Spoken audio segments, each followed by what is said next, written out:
അസ്സലാമു അലൈക്കും. ഇന്നലെ പെരുന്നാളൊക്കെ കഴിഞ്ഞ ആഴ്ച എൻ്റെ സുഹൃത്ത് ഹംസ പിണറായി ഒരു ചക്ക തരാമെന്ന് പറഞ്ഞു. അത് എനിക്ക് ഓഫർ നൽകിയത് 2 ആഴ്ച മുമ്പ് ഞാനും ഹംസക്കൊക്കെ കൂർഗിൽ നമ്മുടെ പ്രിയപ്പെട്ട റഫീഖ് കൂട്ടായ്മ ലീഡർ NC റഫീഖിൻ്റെ റൂമിൽ പോയപ്പോൾ അവിടുന്ന് എന്നോട് പറഞ്ഞ് ഹംസ പിണറായി ഇന്നൊക്കെ ആ ഒരു ചക്ക തരാമെന്ന്. അങ്ങനെ ഞായറാഴ്ച ഹംസക്കാരുടെ വീട്ടിൽ പോയിട്ട് ഞാൻ ചക്ക വാങ്ങിക്കൊണ്ടാവും. ഇങ്ങനെ പാക്കൊക്കെ ചെയ്തിട്ട് ഹംസക്ക തന്നത്. ആ ചക്ക നല്ല പഴമായി പഴുത്ത് അത് മുറിക്കാൻ പോകുന്നതാണ് ഞാനിപ്പോൾ.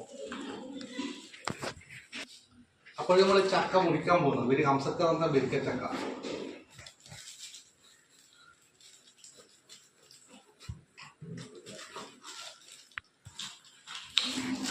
ഒരു കാലത്ത് നമ്മുടെ നാട്ടിൽ വളരെ സുലഭമായിരുന്നു ചക്കകൾ. പക്ഷേ പ്ലാവന്നെ ഒന്ന് മുറിച്ച് നശിപ്പിക്കപ്പെട്ടു. പക്ഷേ ഇവിടെ ചക്ക കിട്ടാനില്ല. കണ്ണൂരിലൊക്കെ സൗജന്യമായിട്ട് അപ്പുറം ഇപ്പുറം ചക്ക കൊടുക്കുന്ന നാടായിരുന്നു. പക്ഷെ ഇപ്പോൾ ഇവിടെ കിട്ടാനില്ലാത്തതുകൊണ്ട്